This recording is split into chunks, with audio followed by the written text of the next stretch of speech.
por um período aí nessa pegação, né? Então eles se encontram lá no clube, ele manda convitinho para ela aparece, transam, enfim. Só que Magno, ele já tá naquele ponto de que ele não consegue ficar sem essa mulher. Ele não consegue ficar esperando a boa vontade dela de vir. Porque por mais que ela tenha desejo por ele e ela quer ficar com ele todos os dias, ela faz difícil. Então, ela vai hoje, passam uns dias, ela vai de novo, e aí o que ele faz? Como ele já foi militar, ele já foi delegado, ele arruma junto dos seus colegas, né, antigos colegas, um rastreador minúsculo. E ele consegue pôr dentro do celular dela. Então ele fica acompanhando todos os passos dela para ter certeza que ela não vai se encontrar com ninguém. Essa questão que ele tem de não querer ela com outros homens, não é assim ciúme, não é assim, não porque ela é minha, não. Porque ele não tem problema nenhum em dividir mulheres. Ele divide tranquilamente com um, com dois, com quem quiser. A questão é que ele está apaixonado por Lavínia. Então ele não consegue imaginar ela sendo tocada por outro homem ou outro homem tocando ela. Isso já é paixão. Não é só desejo, porque quando ele tem desejo com uma mulher, ele divide tranquilamente. E um certo dia, né, ela fica uns dias sem aparecer no clube e ele já está ansioso, ele decide rastrear ela, né, saber aonde ela está, e ele descobre que ela está num bar, numa boate, né, gay, porque ela levou o Pedro lá. Só que o Pedro, gente, a história do Pedro é muito bonita, a história do Pedro é muito instigante. Eu tô assim apaixonada pelo Pedro. Por isso que eu vou deixar um vídeo somente para a história do Pedro, que é muito bacana a história dele. Esse processo todo de querer deixar de ser gay tá muito bacana. Então eu não vou contar essa parte para vocês agora. Eu vou fazer um vídeo só sobre ele, tá? Então ele acaba chegando nesse local, onde ela está com o Pedro e a Isabela, e ele vê ela de braço dado com o Pedro, ele já para, fica olhando ela com cara de questionamento e olha pro braço dado. Isso ela já gela, porque como ela tá apaixonada, então ela, no íntimo dela, ela acredita que tem que dar uma explicação para ele. Então ela fala assim, esse aqui é Pedro, um amigo, essa aqui é Isabela, uma amiga. Então ela já dá um jeito ali de mostrar para ele que ela não estava com ninguém, que não era um affair, não era um cara que ia pra cama. E aí acontece algumas coisas ali com o Pedro, nesse local, onde é a armação da Lavínia, do Magno e da Isabela, que eu vou contar depois, e eles vão pra casa, né, transar loucamente. Porque, pra casa não, pro clube, que eles só transam no clube. E eles fazem isso muitas vezes. Aí ela tem uma casa que ela acaba mudando, né, que estava reformando, então ela sai da casa dos pais para ter mais liberdade. O Magno, por conta do rastreador, descobre já essa casa, ele começa a ficar atrás dela, transam muito lá, e todas as transas acabam eles conversando, falando sobre o passado. Então eles já estão namorando. E aí eu vou ficar falando pra vocês da transa, porque só tem transa. Até que acontece algumas coisas que começam a ficar mais interessante e sai desse pornô todo, né? Tem uma festa pra ir no sábado e ele convidou ela. Só que ele não falou que tipo de festa é, ele só convidou. Ela falou, tá, eu vou. Aí ela se arrumou linda, maravilhosa e foi. Aí ela perguntou, né, aonde que era, do que era, ele não quis falar. De repente chegou num condomínio luxuoso, maravilhoso. Aí ela já ficou olhando assim, estranhando, falou assim, gente, será que ele tá me trazendo numa casa onde vai ter casais? Nossa, será que é isso? Por mais que ela tenha curiosidade e até que gosta desse meio, ela não quer dividi-lo com ninguém, como também não quer ficar com ninguém. E ela pensa, será que ele fez isso sem me consultar? Nossa, mas eu não queria ficar com ninguém, não queria dividir ele com ninguém. Ela começa a ficar nervosa. Até que o segurança, o porteiro lá, fala assim, beleza, entra, ela vê que já são conhecidos, aí ela fica mais intrigada ainda. E eles chegam numa casa linda, maravilhosa, descem, ele vai no porta-malas e tira um dinossauro de pelúcia enorme. Aí ela fica olhando aquilo, aí ela pensa, eu não acredito que ele me trouxe para uma festa de criança. Aí ela fica olhando ele com aquela cara, o que tá acontecendo? Aí ele puxa ela e vai entrando. Quando eles vão entrando, já vem um grito, titio chegou, que é aniversário de Maninho do Gael. Quando ela vê aquele monte de gente e ela bate o olho no Romeu e no Lourenço, ela fica puta da vida com ele. Porque ele levou ela não só numa festa de criança, mas na festa do sobrinho. Ela levou ele pra família. E aí ela questiona ele. O que a gente falou? Referente a nada de intimidade. Ele fala assim, relaxa, se divirta. Aí nisso já vem Magno, já vem Lourenço cumprimentar, já vem Vilma, que fica toda basbacada com ela, falando assim, então agora é sério, então você vai fazer meu menino mudar, né? Porque ela se apresenta como quase mãe dele. E nisso ela já pega a Lavínia, leva para o meio das outras mulheres, de Kate, Olivia e da própria Angelina, que estão na festa, e os homens ficam conversando. E ali todo mundo realmente agora acredita fielmente que ele está com Lavínia. Transcorre a festa muito bem, se divertem muito, as meninas são super amigas delas, colocam ela no grupo de WhatsApp delas, tratam ela super bem, ela se sente super bem. Ela se sente feliz com tudo aquilo ali. Depois que todos os convidados foram embora, ficou somente a família, eles estão lá conversando, tomando um vinho, né? Que a gente chique vive tomando vinho. E aí eles começam a perguntar para ela, questionar como que é essa vida, de ficar indo para vários países, ela explica um pouco, aí perguntam se agora ela vai sossegar. Aí ela fala que não, que ela veio para passar um tempo aqui, mas que os agentes dela já estão fazendo um novo roteiro para que ela vá cumprir essa nova agenda. Todo mundo na mesa fica parado, como assim se fosse um choque ela ter falado isso, que ela vai embora novamente. Ela olha para o Magno, ela vê a cara de sofrimento dele, então ela sente aquilo lá também.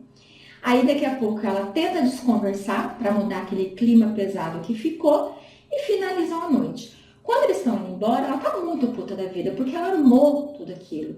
E ela fica pensando, meu, é só um mês, por que ele fez isso? Porque depois de um mês, ele não é um homem que vai ficar comigo. Por mais que eu queira, ele não vai querer. Então por que ele fez isso? E daí eles começam a discutir, porque eles não, ela, porque ela começa a discutir por que ele fez isso, não sei o que, que vai terminar o contrato, que não vai continuar com ele, até que ele faz o quê? Ele estoura também.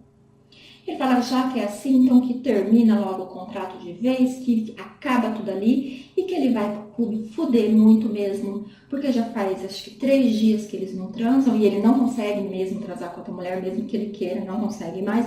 Então que ele vai tirar o atraso dele e larga ela na casa dela. Ele fica olhando pelo retrovisor, ela dá piti. Sabe aquele negócio de quando a gente dá piti, a gente fica que ódio! E joga a bolsa e sapateia? Ela fez isso. E ele ficou todo maravilhado de ver ela daquele jeito. Porque é sinal que ela sente.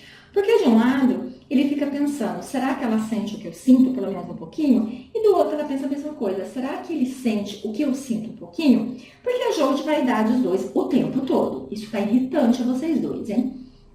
O machista com a feminista, que ao mesmo tempo, meu filho, estão se descobrindo, estão se doutrinando ali, e daqui a pouco não é nem machista nem feminista mais. Quando ele vai pro clube realmente, mas ele não consegue ficar com ninguém, ele nem quer. E ela fica em casa pensando, analisando se ela fez besteira. No outro dia, mais calma, ela liga, ela manda uma mensagem para ele, falando assim, olha, eu não sou daquele jeito, tá? Me desculpe. Ele vê a mensagem, mas ele não responde. Quando pensa que não, toca a campainha, ela vai abrir, é ele. Aí ela fala pra ele, fala assim, era só você me responder. Olha como é, gente. Ela tava toda, mas como ele apareceu lá, ela fez a fina, né? Era só você mandar uma mensagem. Você não precisava ter vindo aqui. Não, mas como você mandou a mensagem, eu achei que eu deveria vir. Tá, finalizando, terminam transando novamente. E aí passa-se um tempo. Quando a gente pensa que não tem mais o que vai acontecer, que realmente ali acabou tudo, né, a história toda, porque agora é só sexo, algo acontece. Um dia, eles estão juntinhos, dormindo de conchinha depois de um sexo selvagem. O telefone dele toca, é Daniel do clube, dizendo, Magno, tem uma situação aqui que só você consegue resolver. Vem pra cá agora, isso é 2 horas da manhã. E ele, sério, venha. Ele pega, deixa um bilhete para a Lavínia dizendo que precisou sair, caso ela acorde, e ele sai bem na surdina para ela não acordar ela, que está dormindo bem gostosinho. Para você ver o patamar que eles estão dormindo juntinhos, já estão contando segredos um para o outro. Quando ele chega lá no clube, Daniel leva ele até um quarto. Quando abre, tem uma loira deitada, uma loira machucada, uma loira bem ferida. E quando ela olha assim para ele assustada, ele não reconhece de imediato. Aí quando ela sorri e fala, Magno, você veio, sou eu, a Anne. Aí ele se recorda, quem é essa Anne? Essa Anne é um encosto que surgiu do nada. Porque para mim essa é uma víbora. Essa Anne tem cara de cordeirinho? Tem cara de cordeirinho, mas é uma loba, é uma víbora. Porque ela veio com uma história que ela perdeu tudo. Perdeu tudo, que o marido a expulsou de casa, a agrediu e ele é o único que pode ajudá-la. Nesse momento ele fala que vai ajudar, ele vê o passado dele voltando e ele se relembra do passado. Como ele vivia disputando ali com o Romeu a atenção do pai, então ele fazia de tudo para agradar esse pai. Por isso que ele era machista, por isso que ele é meio ordinário assim. Mas Romeu não precisava fazer nada. O Romeu era o filho preferido do pai, não importava o que fizesse. Como ele fala, Romeu nem precisava se esforçar. Basta ele respirar, o pai já elogiava. E o Magno nunca conseguiu fazer isso. Depois que aconteceu tudo aquilo com Lorenzo, se caso você não assistiu os vídeos anteriores que contam a história do Lorenzo, corre lá, porque é muito bacana. Ele viu que o pai dele não estava nem aí com os outros filhos. Então ele foi contra o pai e foi para a escola militar aos 18 anos. Chegando na escola militar, ele conheceu a Anne. A Anne é aquela menina doce, né? Ela também era novinha. Só que o pensamento dela era o pensamento do pai dele. Às vezes eu penso que ela foi plantada lá pelo pai. Porque ela queria que ele fosse um homem de sucesso, que ele voltasse para a empresa do pai, que ele trabalhasse junto do pai, porque na carreira militar ele não teria sucesso, ele não seria rico. Então ele tinha que escolher entre a carreira militar e entre ela. Chegou a um certo ponto que ela cobrou tanto que ele falou, olha, eu gosto de você, eu quero ficar com você, mas eu não vou abandonar isso. Eu não vou voltar para o lado do meu pai. Então ela largou dele e 2 meses depois ela se casou com um homem rico. E agora aparece dessa forma. Ele fala que vai ajudar, mas ele percebe que ele já não sente atração por ela como sentia antes. Ele volta para casa, já de manhã, pedindo para que o Daniel cuide tudo, chame o médico, cuide dela, né, alimente ela e tudo, e ele volta para casa, mas ele não conta para a Lavínia referente a esse passado. A única pessoa que sabe dessa Anne é a Vilma, mais ninguém. Então ele não vai jogar isso no ventilador agora. Aí ele fica pensando que a Lavínia vai poder querer ir no clube, né? Porque ela gosta de lá, porque ela falou de ir lá e ele meio que ficou ressabiado e ela ficou meio assim.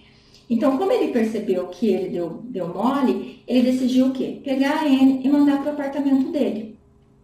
Mas essa Anne é tão assim, por isso que eu falo para vocês, ela é meia vibra, porque ela fica se insinuando para ele. Ela fica chegou lá, colocou um shortinho curto, uma blusinha transparente, ficou toda assim insinuando. Ela é bem cretininha, né? Mas como a Lavínia também já sabe onde é a casa do Magno, já ficou com ele lá, então ele pega e manda um recado para ela, que é para ela ir pro clube para se encontrarem. Ela fala, ok, eu vou sem problema nenhum. Porque assim, ela não vai bater na casa dele e não vai encontrar ele. Porque ele fica naquele dilema, eu tenho que contar ou eu não tenho que contar? Porque afinal de contas a gente não tem nada. Né? A gente não tem nada que nos une. Então não tem por que contar. Mas por outro lado, ele se sente na obrigação de contar. Mas decidiu que não é a hora ainda. E aí acontece mais coisas, mas eu vou contar para vocês depois, para não ficar muito longo esse vídeo. Sendo assim, fiquem com Deus. Até a próxima.